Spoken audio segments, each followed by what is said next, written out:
Hello everyone, welcome to your very own favourite education channel dear school. आज हम क्या पढ़ने वाले हैं? तो भाई आज हम क्लास 10th हिंदी की एक नई कविता को रीड करने वाले हैं और आज की हमारी पोम का नाम है संगतकार। जी हाँ, आज की हमारी कविता का नाम है संगतकार और इसके राइटर है मंगलेश डबराल। तो चलिए इस कविता को पढ़ना स्टार्ट करते हैं। तो भाई संगतकार का मतलब क्या होता है? कंपनी मेट्स, है ना। यानी कि जिस भी संगति में हम रहते हैं, हमारे जो वहां पे को वर्कर्स होते हैं, जो हमारे साथ मिलकर के काम करते हैं, उन सबको हम बोलते हैं हमारे संगतकार। अब ये जो कविता है ये किसका डिस्क्रिप्शन है? ये एक ऑर्केस्ट्रा का डिस्क्रिप्शन है। जैसे हम लोग क्या करते हैं, हम देखते हैं ना, जब बहुत सारे लोग मिलकर के एक गाना गा रहे होते हैं, क्योंकि गा तो एक दो रहे होते हैं, लेकिन उसके पीछे पूरा का पूरा बैंड होता है, जो कि कोई ढोल बजा रहा है, कोई बांसुरी बजा रहा है, कोई गिटार बजा रहा है, कोई हारमोनियम बजा रहा है। बहुत सारे ऐसे इंस्ट्रूमेंट्स होते हैं जिनको लोग बजा रहे होते हैं, और अगर उनमें से एक आधा इंस्ट्रूमेंट भी कम हो जाए तो गाना हमें बेकार लगता है। यानी कि हम सारा का सारा क्रेडिट किसे दे देते हैं? हम सारा का सारा क्रेडिट उस मुख्य गायक को दे देते हैं जो उस गाने को गा रहा है। लेकिन बहुत सारा योगदान, इवन इक्वल योगदान किसका होता है? और भी लोगों का होता है जिनको हम इग्नोर कर देते हैं। तो भाई आज की इस कविता में हम उन सब लोगों के बारे में ही पढ़ने वाले हैं कि किस तरीके से वो लोग पूरे गाने को समेटने की कोशिश करते हैं, पूरे गाने में मुख्य गायक की सहायता करते हैं कि वो अच्छे से गाए, और फिर आखिर में क्या होता है, वो बेचारे, उनको कोई क्रेडिट नहीं मिलता है, लेकिन मुख्य गायक को सारा क्रेडिट मिल जाता है। तो चलिए इस कविता को पढ़ना स्टार्ट कर देते हैं। अब यहाँ पे कविता स्टार्ट होती है, दो लोग गा रहे हैं। वो दो लोग कौन कौन है? एक तो उसमें हमारा मुख्य संगतकार है, ये हो गया हमारा मुख्य संगतकार, और इसके पास ही बैठा हुआ है एक सहायक संगतकार, मतलब हम बोल सकते हैं मुख्य गायक तो ये हो गया, और ये हो गया सहायक। ठीक है, ये वाला मुख्य गायक हो गया, ये हो गया सहायक गायक। अब जो मुख्य गायक है वो तो बहुत अच्छी वाणी में गा रहा है, मतलब कि बहुत ऊंची वाणी में गा रहा है, बहुत ऊंचे ऊंचे सुर दे रहा है, बहुत खूबसूरत गा रहा है। लेकिन जो संगतकार है वो बिल्कुल नौसिखिया है। नौसिखिया का मतलब होता है ऐसे व्यक्ति जो नया नया जिसने सीखना स्टार्ट करा हो, है ना।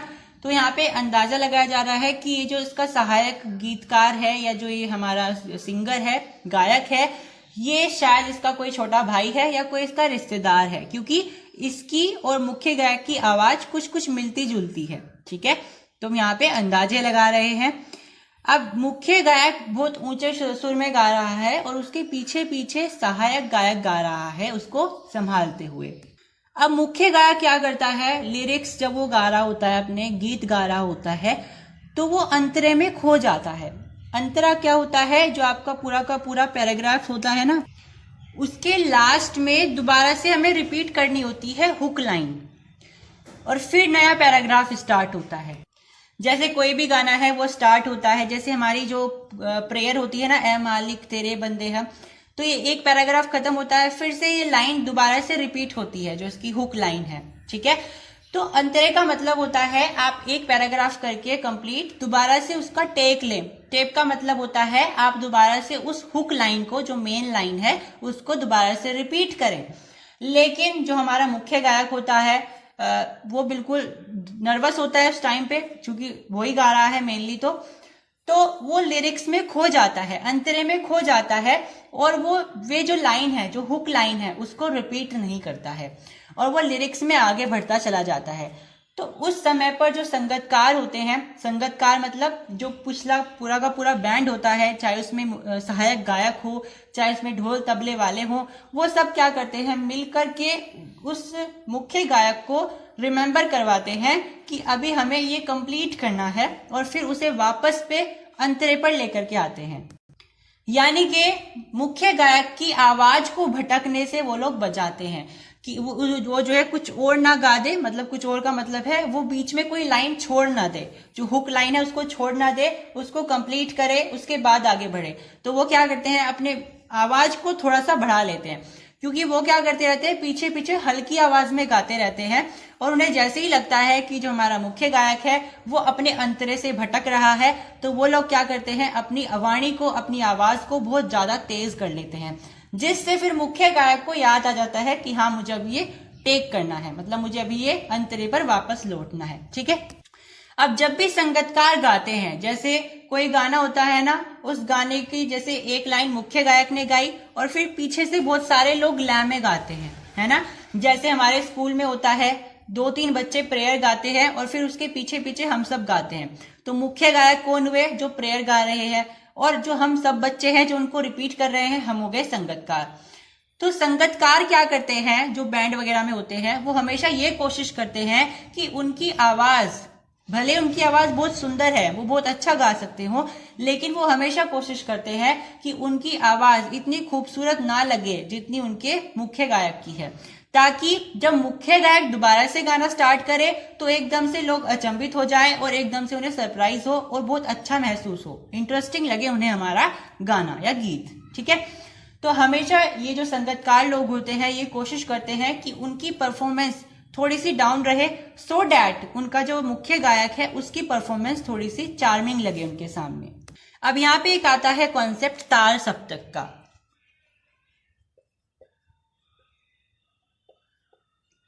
ताल सप्तक का मतलब होता है बहुत ऊंचा सुर। कभी कभी होता है ना, जब हम कोई गाना गा रहे होते हैं तो उसमें से एकदम एक ऊंचा सुर आता है ना। क्लासिकल गानों में जनरली ऐसा होता है और वैसे गानों में भी जनरली मिल ही जाता है। तो ताल सप्तक ऊंचे सुर को कहते हैं कि आप अब तक बिल्कुल लाइन लय में चल रहे थे, फिर आप एकदम से अपने सुर को थोड़ा सा ऊपर उठाओगे, यानी कि उसको ताल सप्तक में ले जाओगे, मतलब कि अपने सुर को थोड़ा ऊंचा करोगे, फिर उसको नीचे लेकर के आओगे।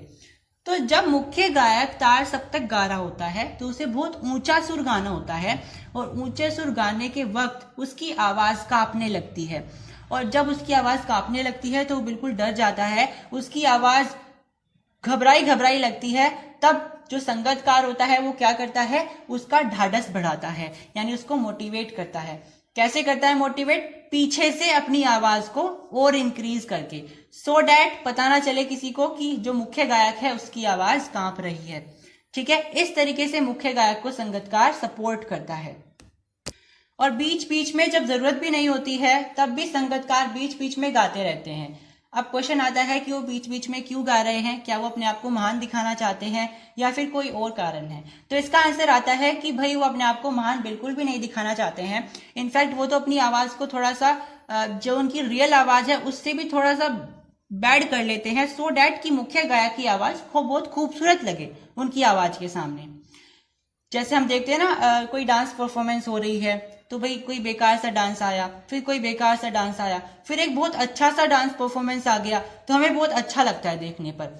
ऐसा ही होता है सेम, संगीतकार क्या करते हैं, थोड़ा सा अपने असली सुर में ना गा करके थोड़े से वैसे सुर में गाते हैं जिससे लोगों को ऐसा लगे कि इनसे नहीं आता। फिर मुख्य गायक जब गाता है तो उन्हें लगता है हाँ ये है बात, ठीक है, तो उन्हें फील हो कि हाँ ये मुख्य गायक है।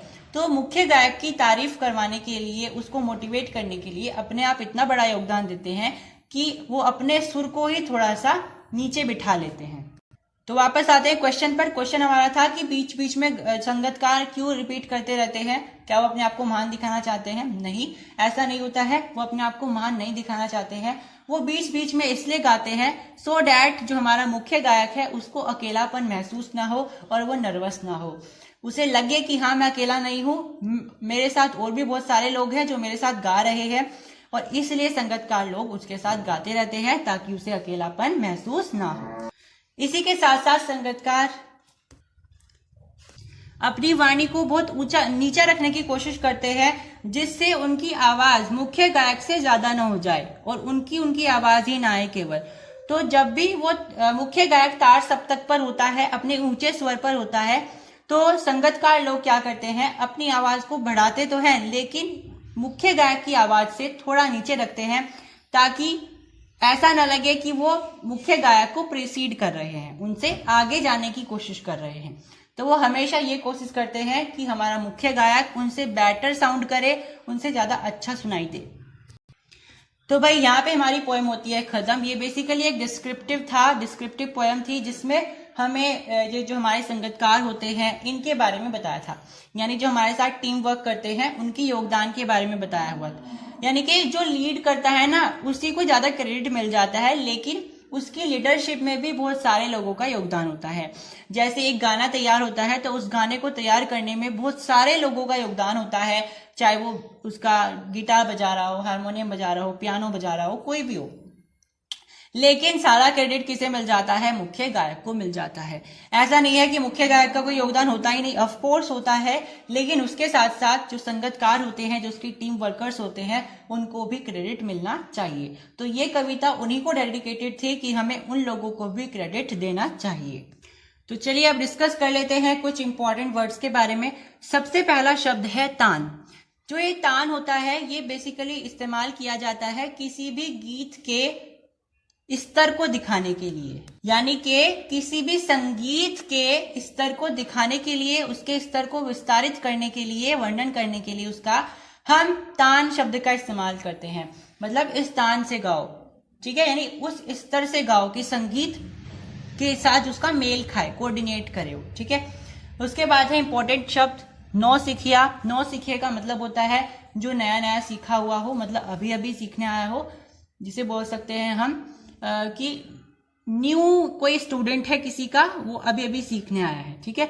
तो जो संगीतकार लोग होते हैं वो जनरली नौसिखिया होते हैं, जो मुख्य गायक उनको लेकर के आते हैं जब वो कहीं गाने जाते हैं, ठीक है। तो संगीतकार लोग जनरली नौसिखिया होते हैं, जो मुख्य गायक के ही चेले होते हैं, उनके ही शिष्य होते हैं, ठीक है।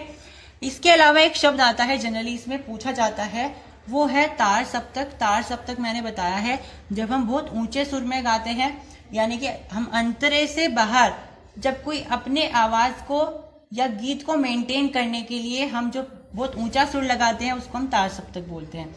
मतलब कि अब जैसे अगर हम बिल्कुल स्ट्रेट फॉरवर्ड अपने गाने को ले जाएंगे, बिल्कुल ऐसे ही चला जा रहा है, तो सुनने वाला भी क्या हो जाएगा? थोड़ा सा बोर हो जाएगा।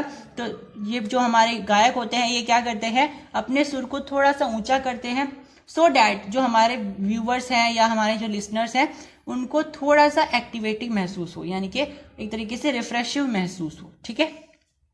या फिर वो इन सब का इस्तेमाल यानी तार सप्तक का इस्तेमाल इसलिए भी करते हैं ताकि वो गाने को मेंटेन करे। कभी कभी होता है ना लिरिक्स मैच नहीं करती आपके म्यूजिक के साथ, तो वो क्या करते हैं लिरिक्स को मैच कराने के लिए ऊंचे सुर लगाते हैं, ठीक है।